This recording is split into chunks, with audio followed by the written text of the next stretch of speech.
카르마와 윤회 그리고 환생. 제5편. 카르마 해소의 두 번째 방법. 공덕. 불교 철학에서 많이 쓰이는 공덕이라는 단어는 신념을 입증하는 행동을 의미합니다. 즉, 내가 신성하다고 여기는 일을 행하는 것, 전보다 높아진 통찰력으로 행하고 성취하는 것이 곧 공덕을 쌓는 것입니다. 남보다 더 많이 안다고 해서 칭찬받는 것은 아닙니다. 그 지식을 활용하여 남보다 더 지혜롭게 살아갈 때 칭찬받을 자격이 생기는 것입니다. 선한 마음에서 탄생한 모든 행동은 칭찬받아 마땅합니다. 공덕은 결점을 상쇄시키는 효과를 가지고 있습니다.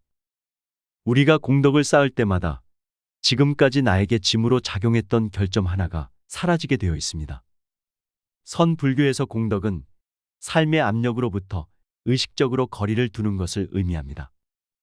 내가 할 수 있는 일에 최선을 다하겠다고 다짐하는 동시에 최선이 아닌 것은 기꺼이 포기하겠다는 자기 검열의 일부입니다. 자기를 다스릴 줄 아는 사람은 선택의 갈림길에서 항상 최선을 택함으로써 끊임없이 인품을 개발합니다. 우리는 공덕을 쌓을 때마다 통찰력이 깊어지고 시야가 넓어지는 보상을 얻습니다. 공덕은 나의 일부가 되고 인품을 더욱 개발할 수 있는 훌륭한 자재로 쓰이게 됩니다. 신념에 따라 행동하면서 내면의 삶이 지속적으로 향상되는 현상이 바로 공덕입니다. 이 선순환이 정착되면 삶의 난관도 자연스럽게 해결되기 시작합니다. 우리가 생각해야 할 것이 또 하나 있습니다. 철학이 의미를 가지려면 보편적인 가치를 토대로 해야 한다는 점입니다. 나와 우주의 관계가 의식 안에 자리를 잡아야 합니다. 동양 철학에서는 이 관계가 단순명확합니다. 인간은 우주적 절차에 의해 탄생한 결과물이라는 것입니다. 우주는 세상에서 일어나는 모든 일의 근본적인 원인을 알지만 인간은 모를 수도 있습니다. 우주의 절차는 보편적이며 필연적입니다. 인간이 저항해봐야 아무런 소용이 없습니다. 이런 우주적 절차는 또한 법칙에 순응하는 것에 보상을 선사하고 법칙에 역행하는 것에 형벌을 내립니다. 따라서 우리가 원하는 행복, 평온, 안전은 우주적 절차를 수용하고 법칙에 순응했을 때만 얻을 수 있는 것입니다. 바로 이 부문에서 과학이 인간의 행복에 기여해야 합니다. 과학자는 보통 사람보다 우주적 절차를 쉽게 이해할 수 있는 위치에 있습니다. 과학자는 우리가 사는 우주를 측정하고 우주를 관장하는 영원불멸의 법칙을 자세히 관찰하도록 훈련받은 사람입니다. 과학자는 또한 우주에 대한 이해를 토대로 인간과 우주의 관계도 규명할 수 있는 위치에 있습니다. 심지어 인간의 정신과 우주적 현상 간의 상관관계도 파악할 수 있습니다. 과학의 발달로 얻은 이해와 통찰을 소유한 과학자는 위대하고 성숙한 도덕적 윤리적 가르침을 체계화하고 널리 전파할 수 있는 위치에 있습니다. 새로운 종교적 가르침을 만들어내라는 것이 아닙니다. 전 세계 다양한 사람이 가지고 있는 독특한 생각과 중구난 방식의 관점을 영원불변의 속성을 가진 우주 법칙을 중심으로 통합하는 일에 크게 기여할 수 있다는 얘기입니다. 과학자는 인간 사회를 관통하는 영원한 생명과 조화를 이루는 것에 대해서만 선이라는 단어가 적용될 수 있다는 사실을 깨달을 수 있습니다. 인간이 하는 모든 일을 평가하고 최후의 심판을 내릴 수 있는 주체는 자연과 우주의 법칙뿐입니다. 우리는 인간이 자연과 우주에 영향을 줄 수 없다는 사실을 경험적으로 알고 있습니다. 인간은 중력의 법칙을 바꿀 수 없고 천체의 운행에도 관여할 수 없습니다. 자연과 우주의 순리에 맞춰 사는 것이 우리가 해야 할 일입니다.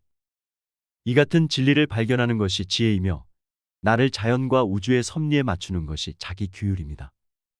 세상사를 이익 대신 우주의 관점에서 바라보기 시작하면 카르마의 짐도 조금씩 줄어듭니다. 인간은 성장하면서 우주의 법을 인지합니다. 법을 인지하고 난 후에는 올바르다고 생각되는 일을 해야 한다는 충동이 내면에서 솟아납니다. 성장하고 싶다는 욕망도 강해집니다. 고통과 슬픔으로 얼룩진 우울한 인류 역사로부터 탈출하고 싶다는 간절한 소망이 생깁니다. 자연에 따르면 우리가 문제를 해결할 수 있는 유일한 방법은 문제보다 더 크게 성장하는 것입니다. 당장 내 앞에 닥친 현실 문제를 뛰어넘고 초월해야 합니다. 피한다고 해결될 일이 아닙니다. 우주의 법망을 피하려 하지 말고 법을 준수함으로써 형벌로부터 자유로워져야 합니다. 우주의 법칙을 준수하면 행복이 쌓이고 깨면 불행이 쌓입니다. 서양인도 세상의 쓴맛을 겪으면서 우주의 섭리와 법칙에 서서히 익숙해지고 있습니다. 동양인은 우리보다 먼저 우주의 법칙을 이해하고 실천해 왔습니다. 동양인 특유의 직관력 때문인지 몰라도 그들은 수천 년 전에 인간과 우주의 관계를 인지했습니다. 서양은 이제서야 우주를 발견하기 시작했습니다. 언제, 어떻게 발견했든 그 이후에는 책임이 뒤따릅니다. 법칙을 발견하고 진리임을 확인한 후에는 법칙을 따라야 하는 책임을 갖게 됩니다. 이렇게 사고방식을 전환하여 자기 규율의 원칙을 따르고 실천하면 흥미롭고 소중한 경험을 몇 가지 얻게 됩니다. 일상에서 잘못된 선택을 내리면 단순히 나쁜 카르마가 하나 만들어지는 것에 그치지 않고 새로운 연쇄 반응이 시작되는 결과를 야기합니다. 대부분의 사람은 자기가 방금 저지른 실수가 오래전에 만들어진 카르마의 결과인지 아니면 이번에 새롭게 저지른 실수인지 쉽게 구분하지 못합니다. 그 실수 하나로 향후 20년 동안 우울해질 수도 있습니다. 그런데 20년 동안 시련을 겪으면서 이게 전생의 카르마를 갚고 있는 과정인지 아니면 20년 전에 저질렀던 바보짓의 대가인지 분별하지 못합니다. 그래서 내가 이번 생에서 저지른 잘못 때문이 아니라 기억조차 할 수 없는 전생 탓이라고 우기며 마음의 위안을 얻으려 합니다. 물론 진짜로 전생의 카르마를 갚느라 고생하는 경우도 있지만 이번 생에서 잘못 내린 결정 때문에 끔찍한 현실이 찾아오는 사례도 많습니다. 전생에서 어떤 카르마를 쌓았든 이번 생에서 올바르게 행동하고 지혜로운 선택을 내렸더라면 짐이 한결 가벼워졌을 것입니다. 무거운 짐을 들고 태어나는 것도 벅찬데 여기에 새 짐을 추가로 쌓아 올리면 더욱 더 힘들어질 수밖에 없습니다. 현재 방식이 잘못되었다는 의심이 든다면 즉시 올바른 조치를 취하는 것이 바람직합니다. 오늘은 여기서 이만 줄일까 합니다. 평온하고 행복한 하루를 보내시길 바랍니다. 감사합니다.